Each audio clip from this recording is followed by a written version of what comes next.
Dito. Pakibilis. Okay, isa. Isa pa. Wag na. Cancel na. Lunch. Ano ko lunch break? Yes. Yan. Ngayon ho, kapag nag-spine board management tayo, sabay na rin natin. Si C-collar, lahat na. Sabay-sabay na. Okay. Eto si C-collar, guys. Anong purpose na ito? Connect. Stabilize ng neck. But the thing, akala kasi ng iba, all-purpose cream na to. Like panglahatan. Hindi. Ini-stable lang neto ang neck ng patient na sa ganon, hindi siya mag-up and down. But the thing is, nagsa-side and side pa rin yung ulo. Okay? Kung nakakanood kayo ng, wala kasi kami dito ngayon, nasira ata. Kung nakakapanood kayo ng mga medical drama or kung ano man, di ba may nakikita kayo parang dito pa, yung kulay pula. Ang tawag doon, manual stabilizer. Okay? In that way, nape-prevent ng gumanon yung ulo, yung manual stabilizer na nape-prevent ng gumanon ganun. Okay? Ganun siya nag-work. Ngayon, dahil wala lang, focus muna tayo dito. Ito, paano siya kinakabit? Wait lang sir, sige pa yan. Basta dyan muna. Okay, ito, punta muna tayo sa theoretics. May mga sizes ito, depende sa haba ng leg ng patient. Tayong mga Pinoy, ang pangat ng pakinggan, pero sa atin ay no neck, mga wala tayong leeg. Okay? Ngayon, ito, nakaset na ito ng no neck. Dito yan, ito, nakikita niya yan. Diyan yan sinaset.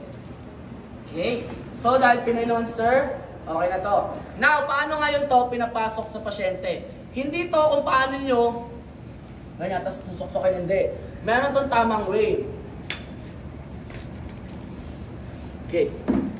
Ito, obviously speaking, ito yung nasa, diba, neck. No? May butas. Okay. Paano siya ngayon pinapasok? Ito, kung napapansin nyo, diba yung batok, may void space yan. No? May kurbada, may natural curvature. Doon nyo ipapasok itong nasa baba. Pasok. Pero dapat may naka-headstop pa rin dito. So, kumbaga may parang bagong tao. Pero halimbawa na lang, dalawa ko, may nakawak dito, okay? Papasok nyo dyan. Sir, papasok ko dito, sir.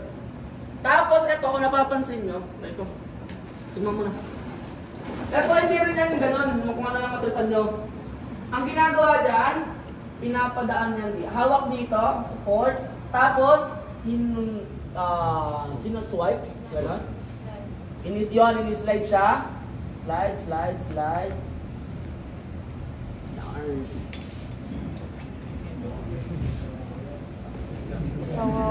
Yun. Ganyan talaga ang itsura niya. Okay ka na, sir? Wala ka naman crazy. Charot lang. Okay. Question. Tingnan niyo para saan tong open na to? Airway. Pag kailangan ng emergency incubation, okay, good, tama. Pero tayo sa procedure, hindi tayo nag-incubate. Incubate. Ano pa? Tama yan. Very good point. Basic reason. Kasi dyan tayo mag-check ng pulso. Diba? Ayun o. Wala ng pulso. Okay, yan na yan. So, yan na yung C-collar natin. Now, pasok tayo dito sa spine board management. Sa paggagawa ng spine board management or like sa pagsasampa ng patient sa spine board, obviously speaking, kasi wala naman siya doon. Okay? Gagawa kayo, dapat makakaisip kayo ng way na kung saan may papapa mo na siya dito sa spine board. Paano yun? Meron tayong tinatawag na lag roll. Okay? Sa lag roll, sige, pasok na kayo dito. Okay. Sit down. Alright. Doon. Ngayon, kapag dalawa kayo, ayusin niyo yung kamay pa. Dito guys, common sense ha, kada galaw command, kada galaw consent, no? Yan, okay? Okay na, sige na, huwag lang plastikan. Baba mo na, baba mo pala. Yan. Ngayon guys, kapag dalawang tao, wait na, kalma. Hindi kayo hawak ng paganon. Ang hawak nyo laging bony prominent. Okay, so paano siya? Sir, hawak sa may, sige, tsaka na. Hawak sa balikad, hawak sa may bewang. Tapos ito, hindi kayo na ganun. Ang pagdalawang tao kayo kailangan nag-criss-cross. Lapit ka dito. Naliligo naman siguro sa sir. Ganyan. Dapat may interlocking. Okay, ganun siya nag-work. Pag dalawa, obviously pag isa ka lang, kagaya lang sa CPR na ginawa nyo. Okay? Ngayon, Ako, as a team leader, kunwari, nandito ako. Nakasupport pa rin ako. Sabi ko sa inyo mukha lang ito madali, pero hindi ka dapat gagalaw. Yun yung nagpapahirap dun eh. Hindi ka dapat mawawala sa scene. Okay? So, iti-tilt nyo yung patient. Now, ang gusto ko ma-emphasize naman dito sa part na to, sa paggagamit neto, kailangan in one swift motion, may papatong nyo siya rito. Okay? Game. So, ito dapat nakapos na siya ng 45-degree angle. Sige, ako mag-auman. Okay, team, tagalid natin patient. 3, 2, 1, tagalid. Pasok, babagan. Ganyan lang siya. Ganyan lang. Ngayon, wait lang. Tayo mo pa lang kasi. Pasok mo pa ang naman. Yan, sige, ako na yan. Ngayon, kung napapansin nyo, hindi pa siya talagang totally nakaganon. Nakapasok ng whole back, diretso. Diyan na ginagawa yung tinatawag natin, Diyan na ginagawa yung tinatawag natin up-down motion. Kasi kailangan, yung patient nyo may pasok nyo ng diretso. So, ikaw sir, hawak mo rito. Ganito ang hawak mo na. Sa mga bony prominent. Ikaw sir, dyan sa Sir Eman. Yan. Ngayon, yung mga nasa dulo-dulong part, kailangan sinusuportahan nyo to. Dito nga, supportahan mo to sa tao. Ganunan mo. Yan. Ako, nandito pa rin ako sa uluhan. Okay, nakatukod ka dyan. Mga tingin, ito na pinaka-tricky na part. Kailangan, command angat, command baba. Sir, slide natin sa sir ha. Tawa ka dito sa lalim ng dili. Yan. Sir, angat natin sa sir. 3, 2, 1, angat. Slide. Okay, slide nyo talaga. Wait lang. Slide down. Down. Wala pa siya sa gitna. Isa pa. Up. Down. Yan, ganyan na siya. Ganon na siya napapasok sa spine board. Ngayon, obviously, pwede mong ganyan lang yon. Hindi. Kailangan nyo siyang i-secure. So, pero mga ng bandage. 1, 2, 3, 4, 5. Pero, para dire-diretso na yung assemble na dire-diretsong kapit. Ngayon, syempre, wala naman tayo laging spider strap. Okay? Pwede kayong gumawa ng DIY na spider strap. Paano siya ginagawa? Okay. So, sa paggawa ng spider strap, T-bandage na luma, dalawa. Hawak. Hawak na sa kabila. Pasok nyo. Yan, may parang X na siya. Okay. Ngayon, ganito siya. Ganito pinapato. Yan. Nasa-secure natin siya. Tapos tali. Okay, ganun siya nag-work. Ngayon, sa update nila, ang ginagamit na natin, kasi doon, ang risk kasi for that, syempre dahil nga naka-X sa lungs, hindi nakakaroon ng full expansion ng lungs. Okay? So, ang ginagawa na natin is ganito. Tinatali nyo na siya sa mga bony prominent.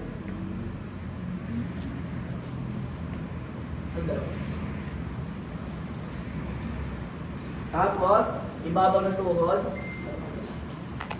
Doon sa may knee. Ay, dito yan. Hindi. Leg.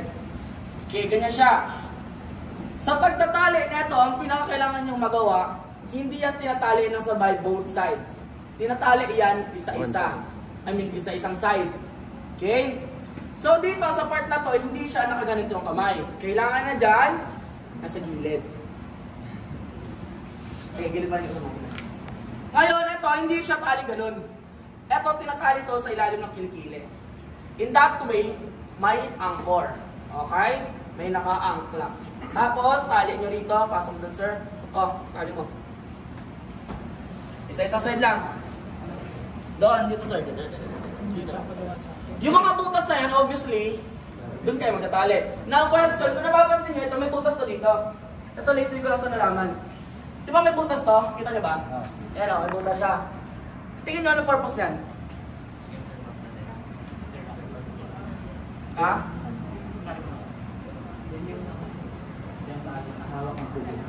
Tubuhan? Hawak ka na magbubuhat? Ganun? This one, ito tanong ko. Ano to? Panghiwalay. Ha? Panghiwalay ng paa. Panghiwalay na pa? Okay, pwede. Pero pinaka-purpose talaga yan, dyan kasi pinapatong yung portable O2. Yung maliit na oxygen. No? So, hindi siya masyadong kumakain ng space kasi may lubog naman siya dito. So nakakapasok naman siya. Kaya yun. Kahit sa atin kasi, may mga patient kasi tayo na nag-require ng oxygen support. So pwede natin yung pinapatong dito yung photo ng patient. Tapos naka-hook naman yun sa patient, yung IV rate, yung nasal cannula, yung mga mask, gano'n. So yun siya. Katali na. Maluwag pa yan. You know. Wait lang mamaya niya. Mamaya nga tali yan. Tali niyo muna ito lahat ng side na to. Sige sir, tumulong ka na. Tigdalawa ka na.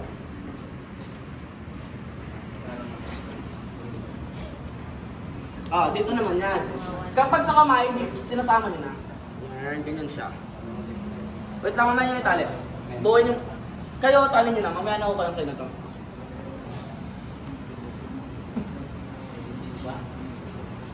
Gawa na muna natin.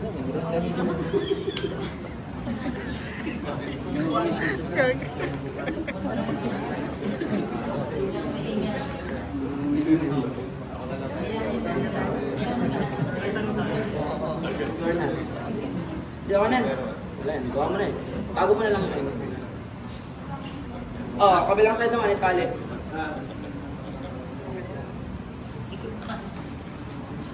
Kita nyo! Ipan nyo, wala nang maghanap. Aray ko naman.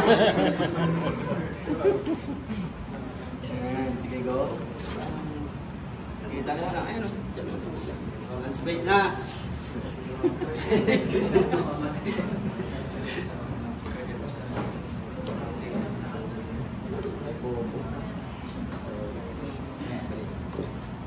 Tali nyo na. May hinga pa ba yan? More than ano natin. Thank you po, thank you. Ngayon, hindi nyo naman yan. Ako ba yung ganyan? Siyempre, isasampan nyo yan sa ambulansya. Paano nyo masasampan? Medyo buhatin. Eman. Buhat. Ayaw mo. Wait lang. Buka mo lang. Sa pagbubuhat, meron tayong mga iba't ibang position depende sa availability ng manpower. Okay? Pinaka-basic, pinaka-konting manpower, 2 manpower. 2 man. Respondent. Okay. Dahil meron naman kayong module mamaya ng lifting, ano lang muna tayo, mga papyaw na turo. Sa pagbubuhat, ang pinaka-basic foundation niyan, yung body mechanics. Hindi kayo magbubuhat na para kayong dumadampot. Di ba pag dumadampot kayo, likod nyo pa ganun? So yung spine nyo at risk. So, dito, kapag magbubuhat kayo, dapat i-utilize nyo yung pinakamalaking muscle sa katawan, yung quadriceps. So, paano siya ginagawa? High squat, kamay sa gitna, hindi sa magbubuhat ng gano'n ha. Hindi kayo magbubuhat ng ganyan. Weird. Squat, buhat, hawak. Tapos, sige, ako command. 3, 2, 1, lift. Yan. Hindi kayo, ganito kayo magbubuhat, naka-straight ang kamay, hindi kayo magbubuhat na nakaganon. Kasi overtime mga ngalay kayo. Okay? So dapat laging naka-relax lang. So yun yun, baba. Yun yung tuman. Pahinga ko ng 4 na tao. Okay na ulit, yung 4 na yung kanina. Wait lang, doon muna kayo. Baba muna kayo. Hindi, doon ka na. Ikaw ba yun? Hindi ba siya yun? Kayo ito diba? Okay. Punta mo naman tayo sa mga foreman. Wait lang, pumo muna. Sa mga foreman tayo, ang foreman lifting, meron tayong dalawang klase. Okay? Meron tayong box type, meron tayong diamond type. Punta muna tayo sa box type. Punta 2 tao dito, 2 tao doon, find your height. Sir. By standard, kailangan pag nagbubuhat kayo ang tallest, siya yung nasa head part. Okay? By standard. Pero reality speaking, kailangan yung mas malakas. Yun sa taas. Okay? Sige. Buhatin niya. Ano sabi ko? Paano pagbubuhat? Sa pagbubuhat, hindi kayo nagpa-power lift. Ay, power grip. Kailangan power lift. Ganito. Okay? Wait. Dito ako, sa baba ka pa. Isa kamay doon. Here. Pasok ka dito. Ikaw din, tatayo mo siya. Yan. Okay, buhat. 1, 2, 3. Lapit. Relax. Yan ngayon yung tinatawag nating box type. Sige, tulungan muna kayo. Ginagamit yung box type kapag yung paligid maluwag. Okay, kasi kung napapansin nyo, may space dito, space, so malaking pinakain. Halimbawa, lumiit ang kalsada, halimbawa, ilalabas nila dyan sa pintuan. Gagawa kayo or magpe-perform kayo ng tinatawag nating diamond type. Okay, paano ginagawa? Ako, palit mo natin. Okay, paano ginagawa ang diamond type? Kapag diamond type, obviously, alam nyo ng tsura nun, dapat may isang nasa ulo, isang nasa paa. So, halimbawa, sa unang gagalaw. Pansinin nyo yung paa ko ha. Kapag ang partner nyo ang unang gagalaw, tutukod kayo na isa dito. Tapos lipat ka doon. Diretso talikod ka na. Yan. Alis. Ngayon, ikaw din, tukod ka doon. Oh, okay, tukod. Tapos ikaw sir, lipat ka doon. Ikaw. Okay. Then, shot. Balik mo lang. Yan. Tapos sa kami usog. Usog ka sa gitna. Yan. Ito na yung tinatawag natin back. Ano to? Diamond type. Okay?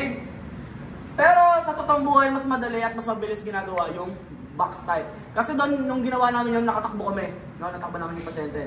Okay, so ito na yun. Ngayon, pag mag-6 month tayo, obviously, pasok ka dito. Saan yung lalaki kanina? Pasok ka dito sa kabila. So, ganun, baba ka nung ayun. Ito yung 6 month. Ginagamit to, edi syempre kapag maraming available na manpower. Or kapag sobrang bigat ng pasyente. Okay? Sige, ito na yun. Kaya ba natin lakarin? Pa-space nga ako dyan. Pengi pa ka na sa tao. So, dito ka. Huwag ka niya maigat o pang patient to. Ngayon, kapag nagbubuhat kayo ng pasyente, dalawang kamay. Tingin. Pag magbubuhat kayo or like magtatakbo na kayo ng pasyente, dyan na pumapasok yung mga directional terms natin. Okay? Lagi nyo tatandaan kapag nag-carry kayo ng patient, laging una ulo. Kahit paanong mangyari. Lalabas kayo ng pinto, papasok kayo ng pinto, lalakad kayo sa hallway, sa kalsada, kung saan, laging una ulo. Kailan lang yung mag-iiba? Kapag bababa kayo ng hagdan. Kapag bababa kayo ng hagdan, una paa. Common sense, di ba? Okay? So, ganun lang siya. So, paano mangyayari na pare-parehas kayo ng movement? Diyan pumapasok ng tinatawag nating pivot. Okay? Pansin nyo na yung hips ko, halimbawa nandun ako sa kanila. So, pag sinabi natin, papasa ka, paano kita nyo? Meron tayong pivot na tinatawag. Pansin nyo nakikita ko pag sinabi natin pivot, halimbawa, may command dyan kapag pupunta sa unang ulo. Head, center, face. Pag sinabi head, center, face, pansin nyo to, i-pivot nyo lang ang katawan nyo papunta sa ulo. Ganon. Sige, pivot mo. Pivot. Ganon din kayo.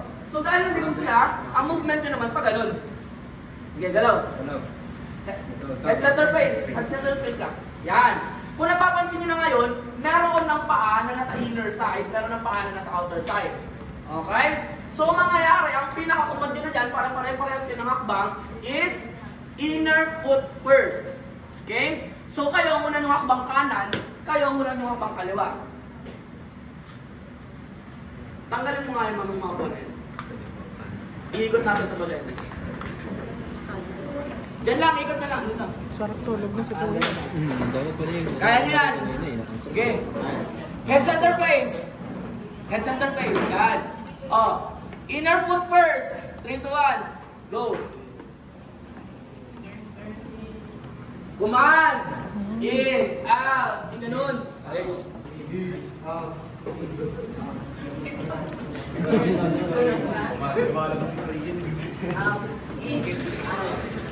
Ayun na, bystander na nag-uuman, no?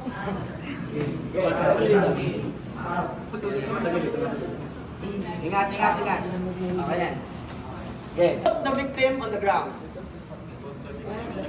3, 2, 1. Down. Nice. Okay, lunch na.